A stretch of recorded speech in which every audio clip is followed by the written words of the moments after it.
And we're back for another installment of 5 Questions. Corey, Patrick, you know us, Baseball Mapper. It's been a while, but I think we're due for some 5 questions. It's been a minute. We just got back from the Montana trip. Yeah, We great saw trip. the Paddleheads, Tommy Knockers. We had Lots of VIP friends. tickets in each at each game. Felt right? special. So this is like food. This is fire pits. You know, S'mores. right up close, all that kind of stuff. Right. These cost around 3 or 4 times what a normal ticket costs for these games. That's true. All right. But you get all the benefits, right? Are you asking me question number 1 already? This is question number 1. He's already. All right. That's how we're professionals. It's already been a Right. part blended into question number 1. So, Let's get it. You know, given the cost, 3 Mm-hmm. 4 times, but what you get, some food, Right. some service, typically service, right? Mm-hmm. The location, all that. We thought it was a good idea. Mm-hmm. What do you think now, Now that we've having experienced done it twice? Yeah. Yeah. Okay. So, we were pleasantly surprised, I think, when we were in Butte, Montana, and like they told us we could have whatever we want, as much as we want. And it's one thing to think you understand that, Right. but then you keep asking for the things, and it keeps getting delivered to you wherever you go. Beer, it included M&Ms, you know. Candy, drinks, beer. If you are going to a Mining City Tommy Knockers game, why wouldn't you spend $40 on that? You have to have 4 of your clothes. You have to have 3 other friends with you. Got to have a seat, a table of 4. And so you're going to pay for that entire little tabletop. But again, we talked in the past, that's kind of common nowadays to get those tabletops. But you get the service, all the food's included. I mean, it was awesome, man. I thought the experience was really good. What about you? I loved it. The only thing is we're coming off Chicago prices, Mm-hmm. right? Things are a lot less expensive in Right. Montana. So $40 out there, maybe if you live there Right. and are planning on having dinner at the ball game, maybe that's more of a stretch. Mhm. But for us, You're coming from out of town? out here, yeah, it's a no-brainer. Yeah. So You're eating probably double that Yeah. in amount of food at a ball game, ballpark, brats, beers. yeah, especially if you have like 4 beers at a game. Oh, yeah. You- 3 or 4 beers. I mean, all we're good. talking about $10 each. Yeah. What are we talking about? Definitely do it. Yes. All right. Question Question number 2. Let's go. Rizzo, Baez, Contreras, all left off the 2021 All-Star rosters. Were there any White Sox similarly snubbed? Do you really feel like those 3 guys were snubbed? Absolutely. I think it's just because you love them. It's the best first baseman in Chicago in National League. Best first baseman in Chicago National League. Right. There's only one of those teams. So, yeah, No, I guess by in default, Chicago and the National there's League. no way he's better than Baez, Jose Abreu. best shortstop in Chicago. I don't want to hear it. I don't want to hear it, man. I don't want to hear that. Nonsense. He's not even having a good year. And Contreras is amazing. Okay, just because you like Contreras. Okay, so even though TA, I say, is having a better year than Javi Baez, just look at the numbers. He's incredible. Batting over 300 all the time, 4 for 4 every day. And Jose Abreu leads the league in RBIs, and that's without hitting the home runs that some of these other guys like Tatis and Vlad Guerrero are hitting, Shohei.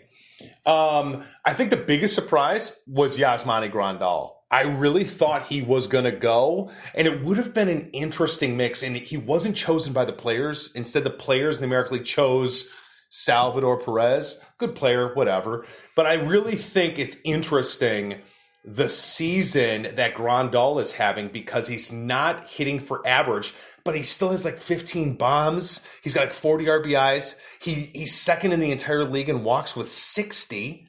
Wow. I mean, he's got an incredible on-base percentage. And, oh yeah, he's a really good defensive catcher too. So he could have went, then like shortly after he got hurt, probably wouldn't even be playing right now anyway. So as it is, he's out for a month or so. And there's some who are declining to play. That's more of a thing. Right. So, Right. You feel almost like you have too much to lose. yeah. Right. That wasn't the Cubs. That was not the case with those 3 Cubs players. They didn't choose not to. They weren't chosen. That's mean. That's me. I don't know why you got to be mean, man. All right. that's true. Question 3. Okay. All right. Back to Montana. We did a trip to Montana this year instead of an MLB home city, right? Yeah, In we big usually do. We go try to see it in all ballparks, right? Mhm. So we're going to a different city every year. This year with the pandemic, we're like, we weren't sure when we were planning this whether it was going to be open or not. Or different, 25% Right. open, right? Get tickets, whatever. Or if there was an outbreak, if just they'd cut the games or whatever. So, so it was less of a risk to head out to Montana. So we saw 2 games. One was independent, one was collegiate. Right. Instead of a big league game. I thought it was really awesome. So the question is, have we been limiting ourselves too much on these yearly trips by only going to big MLB cities? And I really like that question. I almost want to take it now to everybody. I think, especially uniquely to baseball, and we've spent a lot of time talking about it because that's why we have a map in the first place. But the idea that people travel for baseball, it's usually to get those major parks, to 17 out of 30, right? It's always about the major league parks.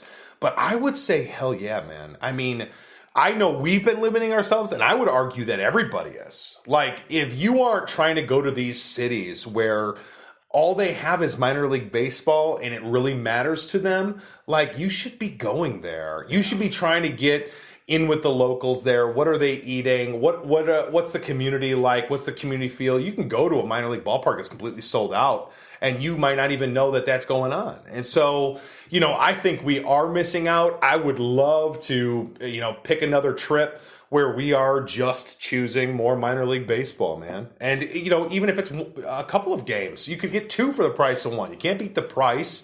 You can't beat the smaller town feels. I think it's cool. Yeah. I would like to see us do more of these. Yeah.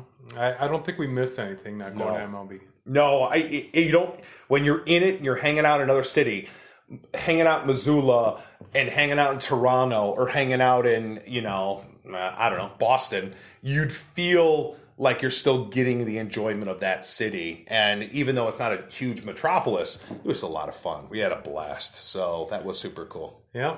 All right. Question 4. Question 4 relates to all these guys here. Think of all the baseball promo items that you've gotten or even heard about being given away at a game.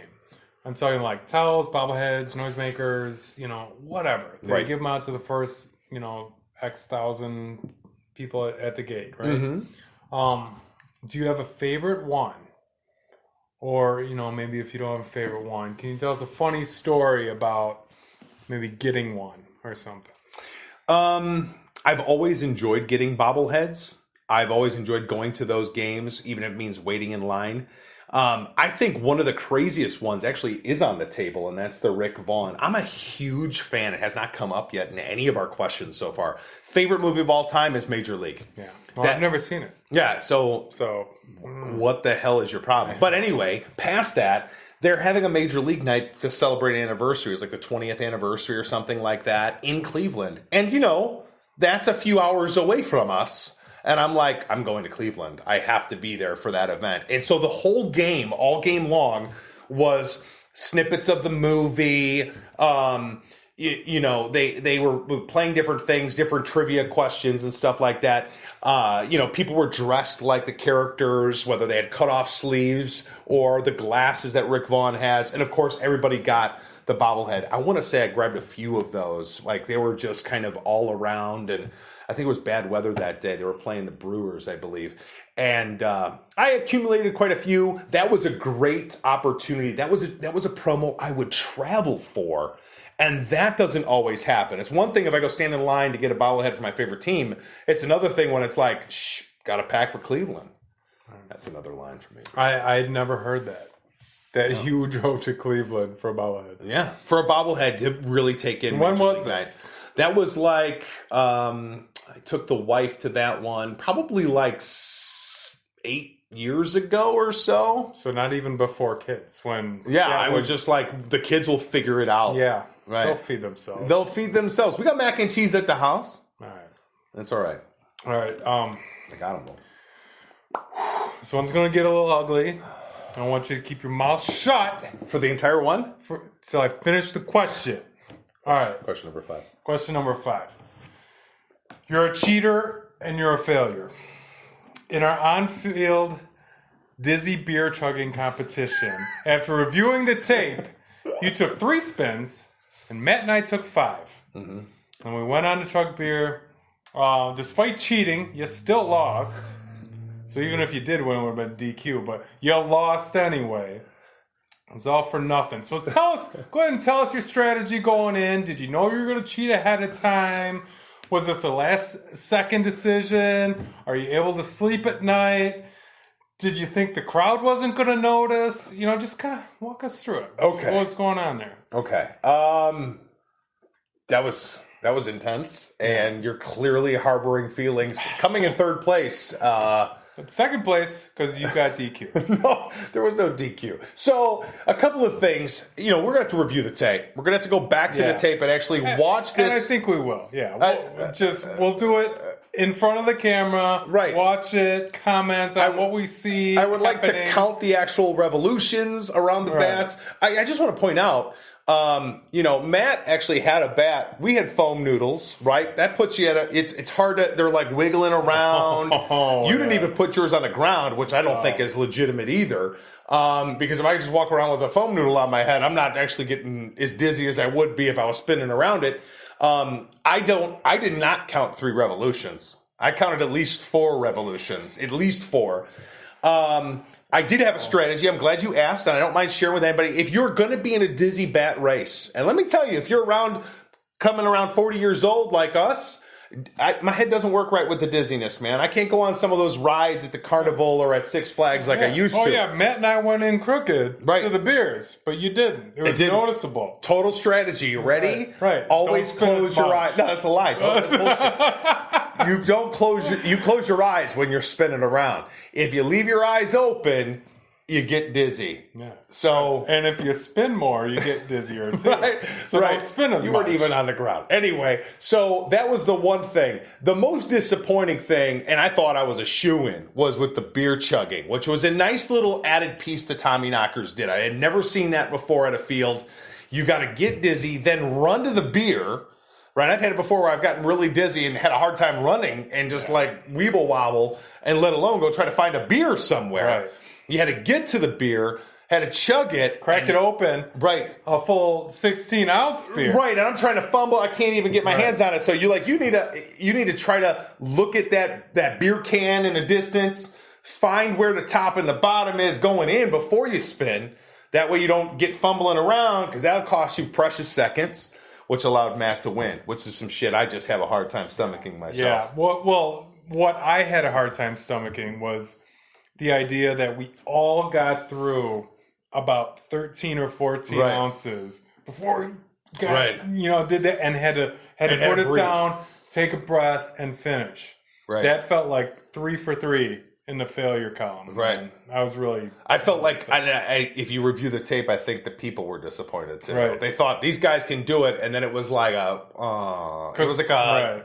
Yeah, oh no, sadness. We will have to listen to the crowd, because when we all 3, pretty much in unison, put them down. Right. It was these guys ain't ready. I thought they'd be ready. And so I'm crossing the line with no beer coming out my nose. Beer coming out your nose. I was the only one to bring the empty can across the finish line. I don't know why you thought that was necessary. Right. You're going to take it home with you? I don't understand. You guys probably had this much left. That's bullshit. Pour it out and dump it out and leave it. Not true. Leave it at the scene of the crime. I took a whiff. Over drinking sport. Right. No, I drank. I drank it all. I can't believe Matt won. The team was really nice about it. They were all like cheering for us, and they were all into it too. It was a cool little race. Fun to be a part of that. Even walked away with a game-used bat from that experience. Yeah, Matt, the winner, got the bat. That's the way it works, man. It was a broken bat, but awesome souvenir. That's you don't an awesome get those souvenir. at ball games too much. Yeah, so I'm okay. I'm happy for him, I guess. I don't like your shit because I did not cheat. You just have to have strategy, and it sounds like you've never done this before. Second place. We'll have to review the tape. Anyway. That's 5 questions. He's got hard feelings, but we're going to get past this together. Make sure you're following us at Baseball Mapper, YouTube, Facebook, Instagram, even on Twitter. Anywhere you watch our videos, you like this one, watch some of the other ones. Subscribe to our YouTube channel. There's more to come every week. He's got more. We'll find more things to upset him with, and he can bring those up next week. That way it's more therapeutic that way. Thank you. Good. Let it out. Thank you. All right. Until then.